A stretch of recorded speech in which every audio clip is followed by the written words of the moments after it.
What is a creepy fact about the human body? If you wear a glass which vertically inverts your vision long enough, your brain will correct it and you'll see things normal.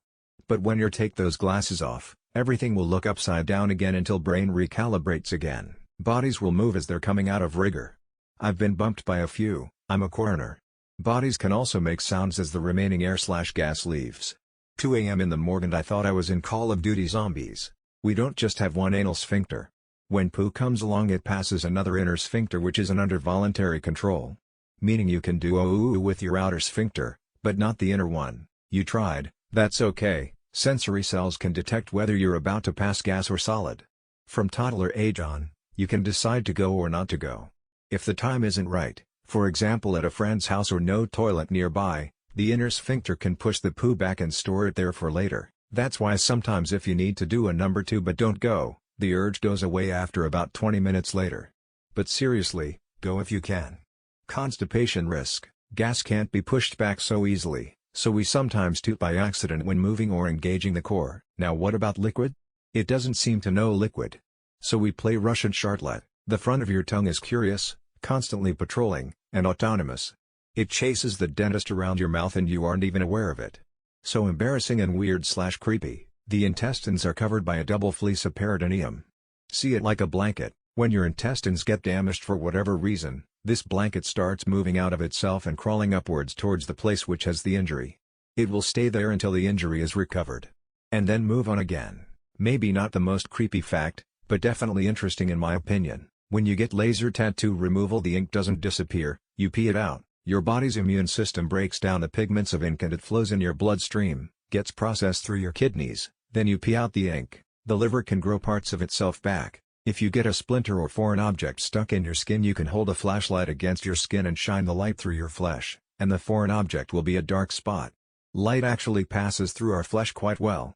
Also, if you shine a bright enough light into your mouth you can see the light in your own eyes. I found out the hard way your body can just randomly develop the most severe and deadly possible allergic reaction. In my case, I randomly became deathly allergic to tree nuts, after previously never having any issues with allergies. Even pollen never bothered me much, but then I bought new chapstick, and it had almond oil in it. Immediately went into full anaphylactic shock. Meanwhile this is happening, my mom keeps telling me that I'm being a drama queen repeatedly when I was trying to tell her I needed to go to the ER.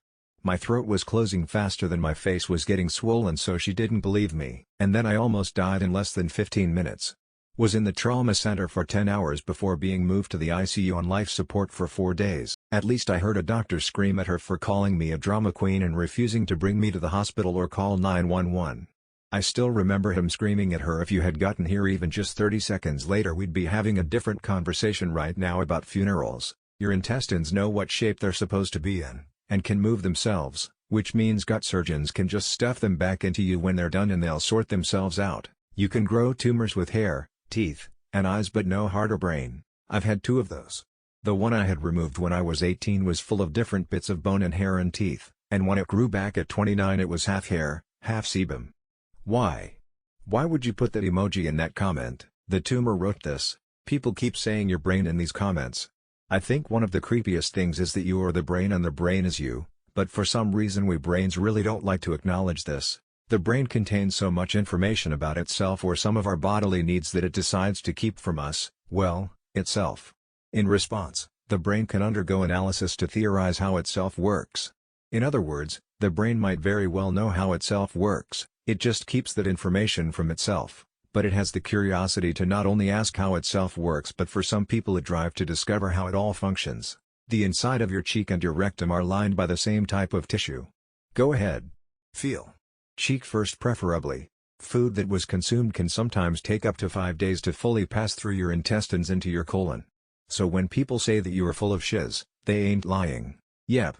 We can store up to 5 kilos of shiz at any given time.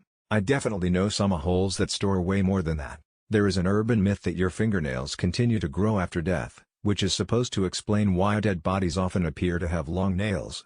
The truth is that the soft tissues in the fingers and hands tend to contract as they lose moisture, leading to the appearance of growing nails. Same reason people believed in vampires, the gums would retract, making it appear that the corpse had grown long teeth. It was thought the corpse was possessed by an evil spirit which would feed on the blood of the living, and bingo, vampires enter mythology. Human skin is overlaid with a pattern called Blaschko's lines, stripes covering the body from head to toe. The stripes run up and down your arms and legs and hug your torso. They wrap around the back of your head like a hood and across your face. You just can't see them. I just had to look these up, and it's super cool. Are you going to leave out the coolest part, though? You actually can see these lines, but only under a UV light. Allegedly, your immune system has no clue your eyes exist. Effective tomorrow, if your immune system found out about your eyes, it would treat them as an external threat. Therefore try and neutralize your eyeballs, leaving you blind. True. Eyes are so-called immune-privileged sites. Severe trauma to the eye could potentially expose the immune system to antigens of the eye. That's when things can go dark. Oh. Goody. I've had an eye infection that left my tear glands practically dead in the water. Good to know I've got even more to worry about now. I know someone who worked in a morgue. One of their first experiences was going into a dark room to sort something out, and a body on a table sat up, groaned and farted, then laid back down. Hey, my husband does that and he's alive. Nice to know he won't change much after death. Your tongue has incredible tactile capabilities. So much so, that if you look at any object, you can vividly imagine what it would feel like to lick it. Go ahead, look at the wall, your shirt, your shoe. The tongue knows. All that time as a baby built this library of knowledge. You could be a second away from dying unexpectedly from no outside force and have zero indication it is about to happen. I am 60 and recently had a full cardio workup. Nuclear stress test, calcium CAT scan and echocardiogram. The cardiologist was happy with the results, no apparent cardiovascular disease. However, his last words were kind of chilling. Just because everything looks good does not mean you could not die of an unexpected cardiac event. Basically, people die even if they appear healthy. Wow, he should not give pep talks for a living. How limited our minds are. An ant will never understand that being in my room when I'm vacuuming is a bad idea, but the knowledge exists. I'm sure there's a buttload of information about the universe staring right at us, but we'll never understand it because of our stupid human brains. What you think you see isn't real. It's a mental model built from multiple snapshots made by the small part of your vision that's reasonably high detail and in color, fuzzy monochrome and motion, only bits from the side of your vision, memories, and parts your brain fills in based on what it expects to see. And it's all on a delay, unappreciated fact. It explains so many things, like why you can't see your keys on the table and someone you call to help finds them straight away.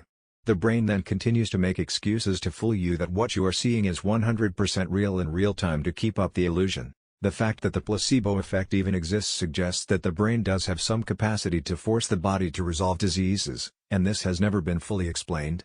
Scientists are still exploring how this ability works and if it can be developed further. Our minds can be tricked, and our minds can trick us. Some people sleep with their eyes open. Our memories are fallible.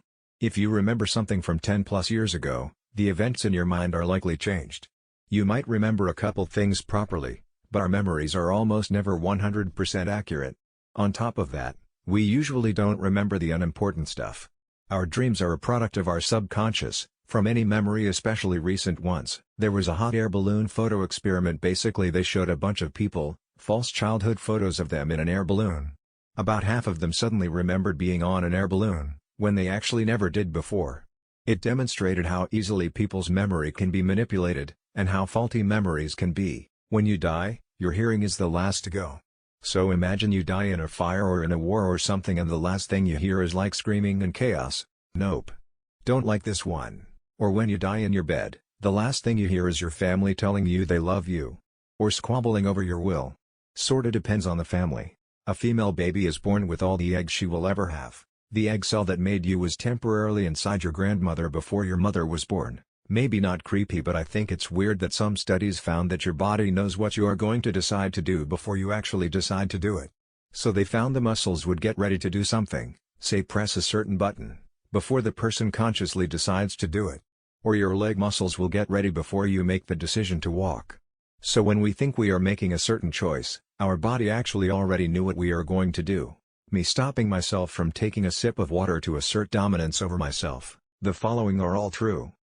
You have a never-ending supply of blood. You have enough fat to make 7 bars of soap.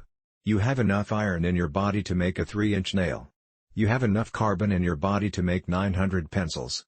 You have enough potassium in your body to power a 60-watt light bulb for 24 hours. You have enough phosphorus in your body to make 2,200 match heads. You have enough zinc in your body to make a penny. You have enough water in your body to fill a 4-liter container. You have enough sodium in your body to make 9 grams of salt.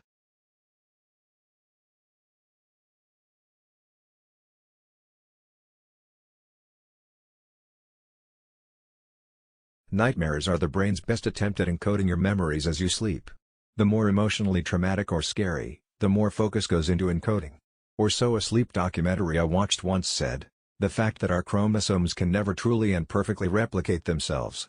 Most defections can be and is usually fixed and won't cause any harms. But if the damage is too big to be fixed, that cell will literally commit suicide. If it doesn't, the cells around it will try to kill it. If they can't, the immune system and white blood cells deal with it.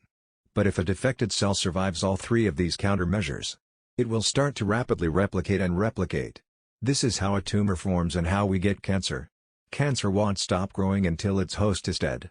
This is also why it's this hard to treat, since cancer cells aren't a new organism, they are still fundamentally human cells. Any medication that aims to kill them risks the chance of killing the healthy cells with the cancer cells. This is why we can't be too aggressive with medication on cancer. Any part that can be physically removed will be removed via surgery, and the rest will be taken care of with chemotherapy and meds. If the tumor is big enough to be physically removed but is in a position that makes it almost impossible to remove it, like around vital organs or veins, that person will most likely die. So yeah, there is only 3 measures between you and having cancer. You and your brain are 2 different organisms sharing one host. The scary part? When shit hits the fan, the brain takes over in an attempt to save itself. Inhaled smoke inside a burning house. Let's close the airways because smoke is bad for brain. Stuck in a freezing cave? Let's sleep and conserve energy and hope someone wakes us up. Lost in the wilderness and a bear got your leg?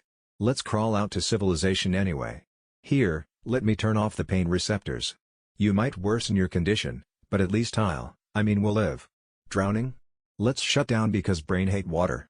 Smoking/overeating/alcohol is bad for you, but I kinda need it to feel good, so. Your eyes can't scan smoothly unless they are focused on an object. Example, if you scan along the horizon of a mountain range in the distance, your eyes aren't moving smoothly along it, they're jumping along it like stop motion. Your brain just smooths out what you're seeing. However, if someone holds up a finger in front of your eyes and asks you to follow it, your eyes will do so smoothly.